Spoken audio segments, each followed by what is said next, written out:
kita ini diberi insting bermusik. Dan musik ini sebetulnya sejak Rasulullah. Sejak Rasulullah SAW itu, beliau itu sebetulnya konteksnya pada waktu itu musik selalu dikaitkan dengan hal-hal kemaksiatan.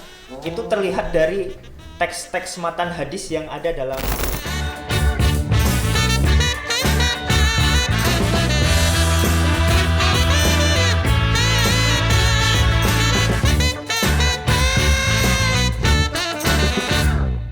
Assalamualaikum warahmatullahi wabarakatuh. Waalaikumsalam warahmatullahi wabarakatuh. Para pemirsa SMTV dimanapun berada, semoga dalam keadaan sehat walafiat.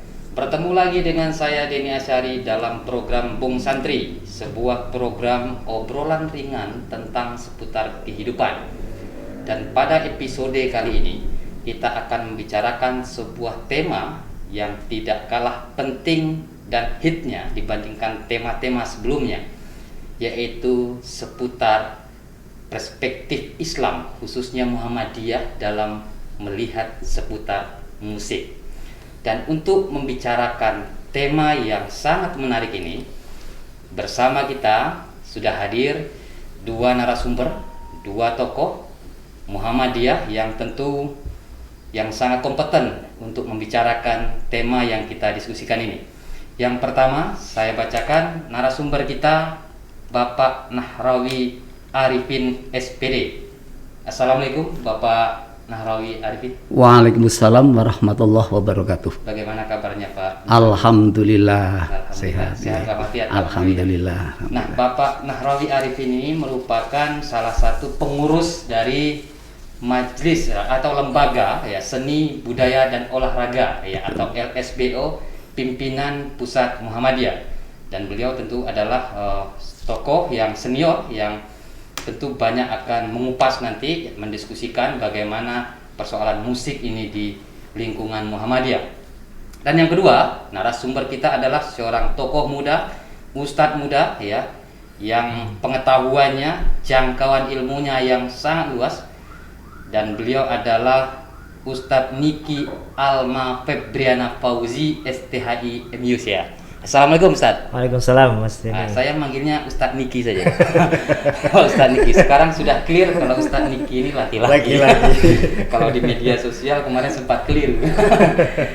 Ya, alhamdulillah sehat Ustadz Niki ya. Alhamdulillah sehat. Dan Ustadz Niki ini selain beliau salah satu staf pengajar di Universitas Ahmad Dahlan, beliau juga adalah salah satu ketua ya di Majelis Tarjih dan Tajdid pimpinan pusat Muhammadiyah, betul? Anggota di Majelis Tarjih dan Tajdid pimpinan pusat Muhammadiyah. Dan dengan dua narasumber ini ya, nanti kita akan mendiskusikan seputar tema yang sudah kita sampaikan tadi, bagaimana persoalan musik ini di dalam Islam ya, khususnya mungkin bagaimana Muhammadiyah melihat musik ini. Mungkin kita tahu ya para pemirsa SMTV bahwa musik ini ya sudah menjadi satu elemen kehidupan yang inheren gitu ya dengan budaya manusia, budaya masyarakat sehari-hari. Dan bahkan sebelum Islam datang pun ya tradisi musik ini mungkin juga sudah pernah ada. Tetapi justru ya belakangan muncul berbagai macam perbedaan pendapat di kalangan ulama ya untuk melihat musik ini. Ya kita pernah lihat bagaimana Imam Al-Ghazali misalnya ya membolehkan terkait musik. Tetapi juga ada ulama yang lain seperti Imam Syaukani misalnya, Imam Qurtubi misalnya itu tidak membolehkan. Dan tentu banyak ragam pendapat seputar boleh atau tidaknya musik maupun mendengarkannya. Dan tentu kita akan lihat juga nanti bagaimana Muhammadiyah dalam memandang musik ini. Mungkin sebelum kita bicara tentang bagaimana Muhammadiyah untuk melihat musik ini, mungkin yang ringan-ringan ini dengan dengan Pak Nahrawi ya. Mungkin kita sedikit ingin tahu nih Pak Nahrawi. Ya musik ini kadang-kadang orang juga beda pemahaman Pak ya. Ya musik itu apa sih sesungguhnya sebenarnya Pak? Ya mungkin Pak Nahrawi bisa jelaskan dulu ya. Pak. Terima kasih. Assalamualaikum warahmatullahi wabarakatuh. Waalaikumsalam. Bismillahirrahmanirrahim. Alhamdulillahirabbil alamin. Rabbi shrah li sadri wa yassir li amri wahlul 'uqdatam min lisani yafqahu qawli. Amma ba'd. Para penonton SMTV rahimakumullah, baik yang ada di rumah atau di kantor-kantor mungkin. Saya Pak Nahrawi Arifin, biasa dipanggil Pak Nah, dari Lembaga Seni Budaya dan Olahraga Pimpinan Pusat Muhammadiyah, divisi musik. Khusus divisi Ya, musik. khusus divisi musik. Ya. Ya. Di sana banyak sekali divisi-divisi. Ada divisi teater, ada divisi ya macam-macam lah, semua seni dilakukan. Tentang musik, penonton sekalian, sebetulnya semua umat kita ini sebetulnya diberi insting oleh Allah bermacam-macam, banyak insting sebetulnya. Salah satunya adalah insting bermusik, insting musik. Jadi sebetulnya kalau kita mendengar musik atau mendengar kata musik atau mendengar masalah musik, sebetulnya sudah tidak asing lagi, mestinya harusnya tidak asing lagi, karena memang kita ini diberi insting bermusik. Dan musik ini sebetulnya sejak Rasulullah. Sejak Rasulullah SAW itu beliau itu sebetulnya senang musik. Hanya pada waktu itu tidak disadari. Contohnya kenapa Rasulullah itu menunjuk muazin kok Bilal rahimakumullah, bukan yang lain. Karena salah satu pertimbangannya Bilal itu adalah suaranya bagus, merdu, melenting, sudah mendayu-dayu dan seterusnya. Iya. Dan yang kedua, ketika Bilal mengumandangkan azan, itu bukan hanya sekedar Allahu Akbar, Allahu Akbar, Allahu Akbar, Allah, enggak, dilakukan Allahu Akbar, Allahu Akbar. Dalam kalimat itu sudah terbentuk nada. Ada nada, ada unsur dinamika, ada unsur ritmisnya. Ya. Belum, di sini tidak ada harmonisnya enggak? Belum ada harmonisnya. Tetapi sudah ada unsur nada, sudah ada unsur ritmis, sudah ada unsur dinamik. Itu sebetulnya sudah musik itu sebetulnya. Demikian juga ketika kita qiraatil Quran. Alhamdulillahi Rabbil Alamin. Ini ada nada, ada ritme, ada dinamik. Jadi musik itu sebetulnya sudah tidak asing. Hanya saja memang seperti yang telah disampaikan oleh moderator tadi, memang musik dalam arti yang sempit. Misalnya dalam arti alat-alat. Ya, dalam perkembangan musik kan luar biasa sekarang ini. Nah, misalnya musik yang dalam arti yang sempit, misalnya band, misalnya orkes dan sebagainya, itu memang masih ada beberapa pendapat. Ya, ada yang diantara sesepuh kita menganggap musik itu tabu ya. Ya, bagi kami yang berada di Lembaga Seni dan Budaya Muhammadiyah, kita teringat betul ketika setiap terjadi bencana di negeri kita. Pada waktu itu selalu dikumandangkan lagu-lagu Ebit G. Ade. Betapa menyentuhnya waktu itu. Iya. Sayang sekali justru Mas Ebit sendiri yang mengkomplain, loh, lagu saya kok setiap ada bencana iya waktu itu. Iya, sehingga sekarang nggak begitu terdengar lagi setiap ada bencana. Saya terkesan gini, pemirsa sekalian, pengalaman saya ketika tahun 2004 terjadi bencana tsunami di Aceh dengan beratus-ratus korban ya. Betul, ya. Kemudian beberapa bulan berikutnya itu terjadi tanah longsor di Jawa Barat. Ya, betul. Itu tempat hunian yang bekas timbunan sampah ya waktu itu ya. Ya insya Allah kita masih pada teringat. Sesudah itu terjadi musibah lagi yang salah satu korbannya adalah saudara kita Yuswan Agung Radiata. Anak ngambilan itu pada waktu itu akan promosi naik pangkat, itu putra dari Pak siapa dosen UNY, tokoh Muhammadiyah juga waktu itu. Saya berpikir, Masya Allah, negeri kita ini kok begitu diberi peringatan oleh Allah secara bertubi-tubi, apakah tidak pernah mendengarkan lagu-lagunya Ebit? Nah, kemudian saya juga membuat lagu waktu itu, ada inspirasi membuat lagu. Saya beri judul Doa Kami Untuk Negeri. Ya, doa kami untuk negeri.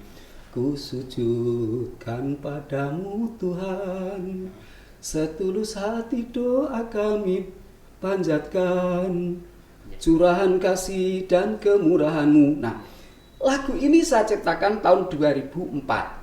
Kemudian tahun 2005 kebetulan waktu itu kami masih aktif di dinas, kami selalu dilibatkan dalam pertunjukan Aubade. Jadi pertunjukan persembahan lagu-lagu perjuangan setelah upacara peringatan pengibaran Sang Saka Merah Putih. Lagu itu saya usulkan. Saya ada lagu ini, kalau bisa diterima, kemudian saya presentasikan, kok diterima. Kebetulan tahun 2005 itu saya sendiri yang menjadi konduktor. Begitu lagu itu dikumandangkan diiringi dengan musik orkestra, disusun dalam 3 paduan suara, 3 suara, responnya teman-teman guru luar biasa, apresiasinya luar biasa, sampai ada yang menitikkan air mata itu waktu itu. Nah, dengan demikian pemirsa sekalian, saya menyimpulkan bahwa memang musik ini masih merupakan media yang sangat strategis untuk menyampaikan pesan. Untuk menyampaikan misi, untuk menyampaikan pesan, lebih-lebih dalam pembinaan karakter, terutama baik mulai dari anak-anak pra sekolah atau PAUD, kemudian SMP dan SMA dan seterusnya. Hanya saja memang perlu kita kendalikan, kita batasi, kita harus punya paradigma bagaimana agar musik yang kita kembangkan ini tidak begitu bertentangan dengan sesepuh kita yang masih berpendapat dualisme itu dan bisa diterima. Yang kedua, saya meminjam istilah dari ketua kami Pak Jabrohim. Umat itu umpama buah kelapa. Ada bluluk, ada cumplung, ada degan, ada yang setengah tua, ada yang sudah tua. Nah, di dalam kita menyampaikan pesan pendidikan atau berdakwah, kalau menurut Pak Jabrohim ini, mungkin yang tua-tua ini kalau diberikan dengan musik ya sudah tidak cocok telinganya, harus diberikan dengan ayat dan hadis. Tetapi sebaliknya anak-anak yang cumplung, yang degan, yang bluluk ini mesti senang dengan itu. Oleh karena itu konsep pikir LSBO mengembangkan musik, kita kembangkan, tetapi kita batasi dalam terutama kontennya. Kalau genrenya ya selama ini kita masih terbatas kemampuan kami musik yang ringan-ringan, tetapi misinya adalah misi-misi yang bersifat dakwah. Di antaranya yang terakhir diproduksi oleh LSBO itu salah satunya adalah lagu bukan yang ini, yang Sang Surya itu. Muhammadiyah tetap berjaya. Muhammadiyah tetap berjaya. Alhamdulillah, mudah-mudahan lagu ini bisa diterima oleh umat, khususnya oleh jamaah Muhammadiyah, sehingga lagu itu bisa dipatenkan, dipakai seperti halnya lagu Sang Surya misalnya. Baik, sementara begitu. Artinya musik dalam arti sebagai sebuah nada gitu itu menjadi bagian yang inheren kebutuhan dari manusia yang senang akan keindahan, senang atas sesuatu yang keharmonisan gitu ya. Nah, mungkin ke Ustadz Niki ya. Nah, kalau kita lihat perspektif yang mengkategorikan ada haram, mubah itu terkait musik itu di sisi mananya, Ustadz? Mungkin bisa dijelaskan. Kalau kita melihat ke fatwa dan putusan tarjihnya, Mas Denny, kalau kita lihat Muhammadiyah itu sebenarnya sudah sangat berkemajuan, seperti tadi dijelaskan oleh Pak Nahrawi. Kita punya beberapa produk tarjih terkait seni dan kebudayaan, ya, misalkan seperti di HPT 1 ya, jadi 1 sudah ada pembahasan itu tahun berapa itu sudah membahas hal-hal yang seperti itu. Lalu kemudian di putusan tarjih tahun 23 ke 23, lalu kemudian ke 27 yang paling akhir, termasuk fatwa-fatwa yang tarjih keluarkan.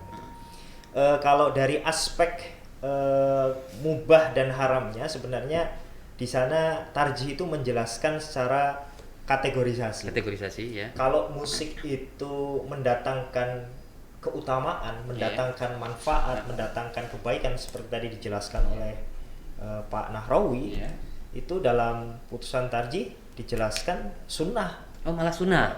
Tidak hanya mubah, malah dianjurkan. Artinya memang Muhammadiyah sudah sangat berkemajuan dalam hal mengapresiasi seni dan budaya. Ketika seni dan budaya itu bisa menjadi media dakwah, media kebaikan, media mengajak orang lain untuk berbuat baik, justru malah didorong. Tidak hanya mubah tapi sunnah seperti malah itu. Ya. Dan melampaui Imam Al-Ghazali. Nah, ada musik-musik memang yang mungkin tidak memberikan efek apapun, hanya menghabiskan waktu barangkali, hiburan gitu ya. Hiburan sekedar seperti itu. Nah, itu mungkin masuk yang makruh ya, atau malah mungkin makruh karena mungkin itu dianggap sebagai sesuatu yang sia-sia. Ya. Karena ada hadis yang menyebutkan min husni islamil mar'i tarkuhu ma la ya'ni. Di antara kebaikan seorang muslim adalah meninggalkan sesuatu yang sia-sia. Kalau musiknya itu memang tidak dapat memberikan manfaat apa-apa gitu. Karena mungkin bisa jadi musiknya mungkin tidak islami atau musiknya tidak religius, tapi itu mendatangkan semangat ya. Kayak misalkan saya kalau misalkan ngerjakan tugas kampus ya sambil dengarkan musik itu justru lebih semangat, mendatangkan kebaikan gitu. Akhirnya itu yang musik yang seperti ini saya kira mungkin masuk dalam kategori yang pertama tadi. Kalau itu mendatangkan kebaikan, kinerja kita semakin baik, maka itu masuk kategori itu. Tapi ada musik yang kategori yang ketiga barangkali yang ini diharamkan. Kalau musik itu memang mendatangkan kemaksiatan, mendatangkan kemudorotan, itulah musik yang diharamkan tadi, dikategorisasi. Sehingga Muhammadiyah melalui tarjih mengklasifikasikan musik dari 3 perspektif itu. 3 perspektif. Artinya memang kalau dalam konteks usul fikih itu kan ada al-haramu li zatihi ya. Betul. Kemudian al-haramu bisababi ya, atau li ghairihi gitu ya. Nah, jadi artinya dalam konteks ini secara zat itu tidak ada salahnya. Tidak ada salahnya karena musik itu kita kembalikan ini masuk ranah ibadah atau ranah muamalah duniawiyah. Dan Muhammadiyah menganggap bahwa musik itu adalah ranah muamalah duniawiyah, sehingga berlaku kaidah al-aslu fil muamalah al-ibahah. Pada dasarnya hukum tentang musik itu ya al-ibahah. Tergantung ilahnya. Makanya hadis-hadis yang menjelaskan tentang keharaman alat musik dan lain sebagainya oleh Muhammadiyah dilihat ilahnya apa, alasannya apa, kenapa kok Rasulullah mengatakan seperti itu. Kalau kita lihat konteksnya Rasulullah mengharamkan alat-alat musik itu, konteksnya pada waktu itu musik selalu dikaitkan dengan hal-hal kemaksiatan. Itu terlihat dari teks-teks matan hadis yang ada dalam hadis-hadis tentang ma'azif alat musik itu selalu dikaitkan dengan khomer ya, dengan wanita-wanita penghibur dan lain sebagainya. Budak-budak itu sehingga wajar kalau musik itu selalu dikaitkan dengan perbuatan-perbuatan maksiat ketika itu. Ketika musik sudah berubah seperti sekarang ini, bahkan tadi seperti dikatakan Pak Nahrawi bisa mendatangkan imajinasi yang yang baik begitu, mendorong kebaikan. Saya kira musik sudah sesuai dengan yang dikategorisasikan oleh Muhammadiyah. Kalau itu mendatangkan kebaikan, ya itu bisa sampai pada taraf sunnah dianjurkan begitu. Sehingga Muhammadiyah sangat mengapresiasi seni dan budaya yang maknanya positif. Begitu. Mas. Artinya memang juga karena faktor orang yang membawakan juga terkait itu ya. Betul. Ya artinya walaupun secara konten itu bagus gitu kan, ada juga belakangan ini mereka lagunya salawatan. Tetapi mereka yang menyanyikan salawatan itu jadi semacam pakaiannya enggak senonoh segala macam itu juga. Makanya itu. Makanya dalam fatwa Muhammadiyah ketika waktu itu membahas tentang bagaimana kalau perempuan menyanyi di depan lelaki yang bukan muhrim. Bagaimana hukumnya? Gitu. Pertama, apakah suara wanita itu adalah aurat atau bukan? Menurut Tarjih Muhammadiyah, suara perempuan itu bukan bagian dari aurat gitu ya. Tapi meskipun demikian, dalam bernyanyi atau dalam melantunkan lagu-lagu, misalkan itu adalah perempuan di hadapan mahram, tentu harus dengan pakaian yang sopan ya, menutup aurat dan tidak gerak erotis begitu ya, itu mendatangkan syahwat barangkali seperti itu. Oke, baik Ustaz Niki, nanti kita lanjut lagi. Ya.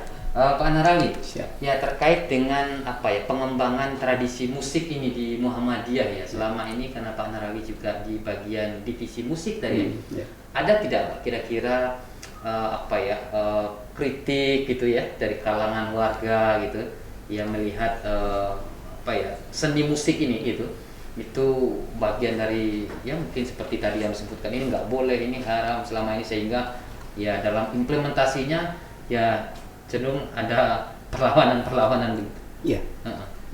Sampai sekarang belum ada yang tentang itu. Jadi selama ini kami ya tetap berprinsip paling tidak mubah lah.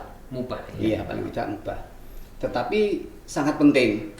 Ya, sangat penting mengingat perkembangan musik sekarang ini di mana-mana, di TV terutama, itu kadang-kadang dalam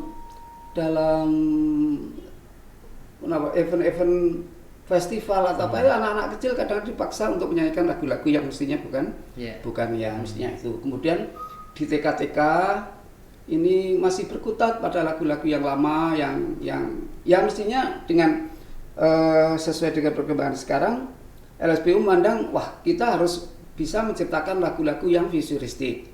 Kemudian ini akhir-akhir ini ada masukan dari Profesor Baroroh atau Profesor siapa Bu Surat, Profesor ini Hamamah bukan? Profesor Hamamah. Itu supaya LSPU banyak memproduksi memang lagu-lagu yang Islami benar. Yang Islami benar. Selama ini yang berhasil kami produksi ya baru yang dakwah, tetapi ya sebetulnya kami ambil dari ayat-ayat dan dari hadis-hadis.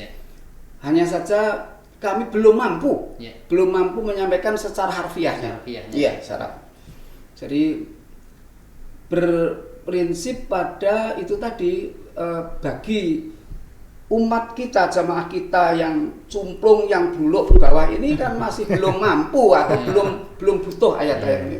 Sehingga misalnya saya berikan tentang ini lagu yang baru ini dalam produksi itu tempat berlabuh. Ya, saya ambil dari beberapa ayat itu. Semua makhluk yang ada bertasbih menurut perintahnya. Allah yang maha kuasa, maha kasih tak membeda. Ingat waktu terus berputar, seperti perahu sedang berlayar. Hidup kita pastikan sampai ke muara. Misalnya ini. Nah, ini kan kami ambil dari Yusabbihulillahi. Ya, itu tuh. Kemudian dari ayat yang lain. Kemudian berikutnya, semua tangis dan tawa itu pun karena kehendaknya, dan semua yang terjadi tak dapat kita hindari. Ikhlas tabah menerimanya seperti Luqman pada putranya. Allah pasti limpahkan nikmat serta rahmatnya. Misalnya lagu-lagu seperti ini yang sifatnya keagungan ya. Iya, keagungan. Yang kami ambilkan dari ayat-ayat. Kita usahakan, hanya saja memang Nun Sewu memproduksi musik ini ternyata agak mahal. Ya. Kalau sudah kita bicara tentang itu, kadang-kadang kalau enggak wah ayo terus ya kadang-kadang mandek. Iya, kadang-kadang mandek. Iya. Karena ya studionya. Kalau yang versi ini ada nggak Pak Narawi? Sekarang kan muncul ada pengembangan musik-musik lokal ya, kalau di Jawa ya gamelanan gitu ya. Iya. Yang sempat kemarin viral juga itu ya, yang dari AMM Piungan salah saya itu ya. Atau di Muhammadiyah ada nggak yang model-model begitu? Sepertinya belum ada. Belum ada karena tidak diproduksi, karena ada penilaian yang berbeda di Muhammadiyah melihat gamelan gitu. Belum sampai ke sana kita. Jadi iya. Jadi selama ini yang kami lihat itu ya baru band-band itu yang dikembangkan. Oh, band-band. Iya, band-band itu. Dan di LSBO pun ini kami aransemen dengan musik. Oh, musik. Belum bernuansa Islami betul. Jadi yang dekat dengan nafas keislaman itu kan qasidah. Ya, seperti itu. Iya, itu seperti itu. Ya. Tapi ini masih kami kemas dalam bentuk orkes. Oke. Iya. Baik Pak Narawi. Mungkin Ustadz Niki ya. Mungkin kalau kita merujuk mungkin Ustadz Niki ya ke tradisi-tradisi Rasul atau sahabat gitu ya. Pernah tidak ya ada satu cerita gitu yang Rasul itu membiarkan atau membolehkan praktek bermusik atau bernyanyi atau mendengarkan nyanyi gitu. Kalau dalam catatan riwayat begitu ya, hadis itu sebenarnya yang berkaitan dengan itu ada sebenarnya. Ada ya. Terutama ketika terjadi peristiwa-peristiwa yang menggembirakan bagi para sahabat. Misalkan pernikahan, pesta pernikahan itu oleh Rasulullah dibiarkan untuk bermain alat musik begitu. Karena itu adalah momen-momen bahagia gitu. Iya. Dari sini sebenarnya kita bisa melihat bahwa kok di satu sisi Rasulullah ada hadis-hadis yang melarang, di satu sisi malah membolehkan. Kan seakan-akan bertentangan. Artinya larangan itu pasti mengandung ilah tadi, mengandung alasan. Sehingga bermusik itu harus dilihat ilahnya harus dilihat alasannya kenapa Rasulullah melarang dan ini kok membolehkan begitu. Artinya lebih kepada implikasi dari musik itu sendiri. Kalau musik itu berimplikasi baik, di Muhammadiyah tidak hanya ibahah, sunnah malah tadi. Itu bisa dicek di HPT jilid 1 itu. Makanya mungkin banyak warga Muhammadiyah, warga kita yang belum tahu sikap Muhammadiyah tentang musik itu, sehingga agak alergi atau ada yang mengharamkan begitu. Nah, dengan adanya acara Bung Santri ini mudah-mudahan bisa mensosialisasikan putusan tarjih tentang musik dan seni budaya. Mungkin jangan-jangan juga sumber bacaan mereka tidak tarjih mungkin bisa nah jadi ya. Sehingga ada klaim ini haram, ini nggak boleh ya. Saya ada yang saya ragukan juga Ustaz Niki. Misalnya kan sekarang itu kan musik, kemudian ada lirik lagu gitu ya, ada yang menyanyikan gitu ya. Nah, kadang-kadang lirik-lirik itu kan kalau tadi Pak Narawi kan lebih kecenderungannya lirik-lirik yang keagungan Tuhan ya, dimana kita mengagungkan sifat-sifat Tuhan begitu. Nah, anak-anak muda sekarang gitu kan, nah mungkin tidak banyak itu maksud saya yang mungkin ya yang senang ya dengan lirik-lirik yang begitu gitu. Ini problem juga bagi kita sebenarnya untuk mensosialisasikan Pak Narawi ya. Justru ya mereka senang hal-hal yang bersifat romantisme, percintaan, hampir rata-rata mungkin kan lirik-lirik lagu atau lirik-lirik ya untuk kaitan musik ini 90% ya nuansanya seperti itu gitu. Nah, artinya ada soal nggak di dalam hukum gitu. Mungkin tadi di musik itu tidak masalah, tetapi di lirik misalnya yang mengandung liriknya itu ya bukan bukan keagungan Tuhan tadi. Karena saya sempat baca juga ya salah satu alasan yang mengharamkan itu kan karena menjarak atau menjauhi si pendengar atau penyanyi dari keagungan Tuhan atau Al-Quran. Gimana Ustaz Niki itu? Kalau memang penjelasan detailnya dalam fatwa atau putusan ya sepanjang pengetahuan saya belum sampai ke sana. Ya. Cuma saya membaca dari ada di HPT jilid 3 itu pembahasan tentang seni dan kebudayaan dalam pandangan Islam gitu. Di sana dijelaskan bahwa manusia itu sebenarnya diberikan tadi mungkin Pak Nahrawi menyebutnya insting gitu ya. Ada insting kalau seni seni begitu, ada rasio itu untuk menangkap kebenaran yang sifatnya dari ilmu pengetahuan. Betul. Ada daya nurani untuk membedakan baik dan buruk. ada daya imajinasi yang itu untuk membedakan indah dan tidak indah gitu. Nah, dari daya imajinasi ini sebenarnya manusia punya kesadaran bahwa dia pengen yang indah-indah. Karena dalam hadis itu kan innallaha jamilun yuhibbul jamal gitu ya. Dan indah-indah itu tidak harus bersumber dari tadi Al-Quran dan Sunnah itu, dari kata-kata yang dibuat oleh manusia ya.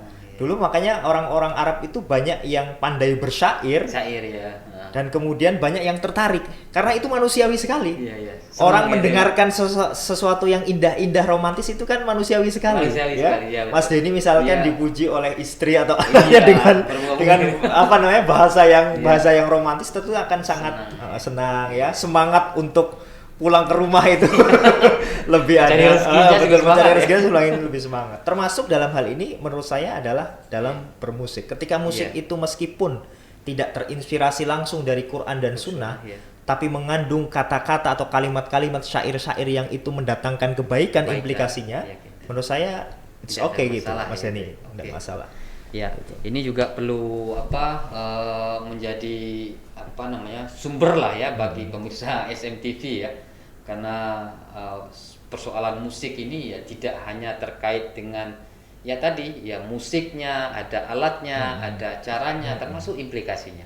Dan selanjutnya mungkin Pak Nahrawi ya, apa agenda mungkin Pak Nahrawi ya, mungkin terkait dengan tadi saya ngawali ya, hampir anak-anak muda itu lebih senang musik-musik yang romantisme gitu ya, yang kata-kata indah, yang tidak mesti sifatnya dari kagum Tuhan ya, kecuali memang ada lagu-lagu yang bisa menerjemahkan ya dari teks-teks itu secara syair gitu, sastra itu kan juga ada ya. Nah, apa yang menjadi problem di situ Pak? Ya, justru ini LSBO bersifat mengimbangi. Jadi keprihatinan perkembangan musik yang sekarang yang kadang-kadang ya sifatnya ini kan komersial kan, musik-musik sekarang kan komersial, yang penting lagu dijual, lirik persoalan lirik, dan yang paling laku adalah masalah cinta-cinta itu, masalahnya itu yang paling laris memang. Ya. Dan hal ini juga pernah disampaikan oleh Bapak Taufik Ismail kan, Taufik Ismail, sehingga untuk itulah konsep pikir LSBO, kita harus berproduksi untuk mengimbangi kepesatan musik yang bersifat seperti itu. Oleh karena itu, insya Allah kami ini tidak akan berhenti, entah bagaimana caranya memproduksi, terutama lagu anak-anak. Iya, karena ini sebagai basic. Ya, lagu anak-anak baik untuk TK dan SD. Ini baru dalam produksi, sudah memproduksi sudah banyak kok sebetulnya. Sudah banyak, iya.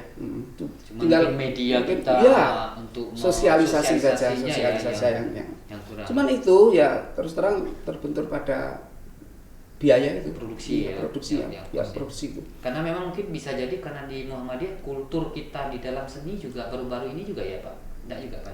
Ya sebetulnya enggak juga itu. Ya cuman ya memang sangat terbatas memang, sangat terbatas sekali. Jadi misalnya seperti membuat kemarin itu satu master itu sampai sekian puluh juta, sampai 45 juta atau berapa itu. Terus untuk memperbanyak itu, untuk memproduksi itu satu kasetnya 3.000 atau berapa itu. Lumayan ya. Iya. Jadi ini nanti bagi warga Muhammadiyah ini ya, termasuk umat Islam secara keseluruhan ya, untuk bisa membackup ini kerja-kerja kebudayaan yang ada di LSBO, terutama sekali membuat atau memproduksi musik ya, agar tersebar dengan warga Muhammadiyah dan umat Islam secara nasional. Mungkin Ustaz Niki, kalau ingin saya tanya Ustaz Niki, di Tarji itu ada yang senang musik nggak Ustaz? Pengurusnya? Kalau yang lain saya kurang tahu ya, tapi kalau saya pribadi itu termasuk yang senang musik ya. Terutama dalam memancing semangat untuk melakukan kebaikan, aktivitas. Misalkan ya itu tadi saya misalkan ketika mengerjakan tulisan atau mengerjakan sesuatu yang sifatnya butuh konsentrasi biasanya itu saya sambil mendengarkan musik begitu. Ya memang musiknya dari beragam genre ya, tidak harus genre yang apa namanya Islami atau Islami, apa begitu. Tapi yang bisa mendatangkan apa bisa namanya? Pop gitu ya. Bisa pop, bisa bisa Jawa, bisa dangdut gitu ya. gitu. Kalau itu bisa apa namanya? Menjaga konsentrasi saya, kemudian bisa fokus, itu biasanya yang saya dengarkan begitu. Berarti sama dengan saya, Ustaz. Ya. Karena dulu Rasulullah juga ketika apa namanya? Berperang begitu ya, untuk membangkitkan semangat para sahabat ya dengan apa namanya? Memukul alat-alat musik begitu. Artinya tidak harus misalkan tadi bersumber dari Quran dan Sunnah. Memang alangkah lebih baiknya begitu. Tapi dalam kasus-kasus tertentu ketika memang dalam momen-momen tertentu yang ini diperbolehkan untuk seperti itu gitu. Tapi termasuk juga cerita ketika Rasulullah untuk hijrah itu ya ke Madinah dan beliau disambut di Madinah dengan katanya ya. Dengan nyanyian begitu. Dengan alat musik gitu ya. Artinya memang apa namanya? Ya sekali lagi seni dan budaya dalam Islam itu kalau memang itu mendatangkan kebaikan, bisa menjadi media dakwah, itu selalu disupport oleh apa namanya? oleh kita agama Islam itu. Baik, Ustadz Niki, Pak Narawi, alhamdulillah sangat mencerahkan sekali diskusi singkat kita ini ya seputar musik ya, khususnya dalam perspektif Muhammadiyah yang tadi diulas yang sangat tajam dengan dalil ya oleh Ustadz Niki, termasuk Pak Narawi yang melihat peta bagaimana budaya seni musik ini di lingkungan Muhammadiyah. Dan mungkin sebagai closing statement, mungkin apa yang bisa disampaikan ke warga Muhammadiyah terkait bermusik ini, monggo Ustadz Niki. Oke. Bagi pemirsa SMTV, warga Muhammadiyah secara khusus dan juga umat Islam secara umum dan siapapun yang menonton acara yang sangat bermanfaat ini ya. Islam sangat mengapresiasi seni dan budaya ya. Sehingga sebagai warga Muhammadiyah yang mempunyai visi berkemajuan, seharusnya kita mendukung dan juga mencoba menciptakan seni kebudayaan yang berkemajuan itu ya.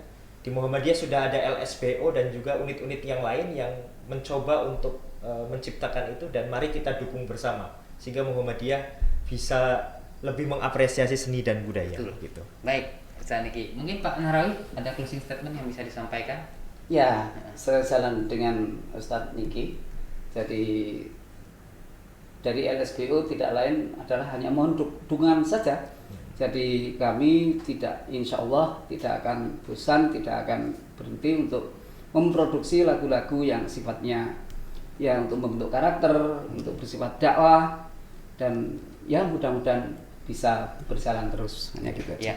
Baik, terima kasih Pak Nahrawi, terima kasih Ustadz Niki. Ya, sama-sama Mas. Dan terima kasih para pemirsa SMTV yang kami banggakan, kami hormati. Poin yang kita dapatkan dari diskusi kita pada episode ini adalah bahwa Muhammadiyah itu sangat mengapresiasi, sangat menghargai terkait seni budaya dan termasuk musik. Dan bahkan tadi dalam catatan Ustadz Niki, bagi Muhammadiyah sesuai keputusan tarjih, musik tidak hanya sekedar mubah, tetapi musik bisa masuk dalam ranah atau bersifat sunnah jika memberikan efek manfaat ya, kebaikan baik bagi diri maupun bagi masyarakat secara luas. Dan barangkali demikian untuk sesi program Bung Santri kita kali ini, dan kita akan bertemu lagi dalam program Bung Santri pada episode lainnya dengan tema-tema yang tidak kalah menariknya. Demikian lebih dan kurang mohon dimaafkan. Assalamualaikum warahmatullahi wabarakatuh. Waalaikumsalam warahmatullahi wabarakatuh.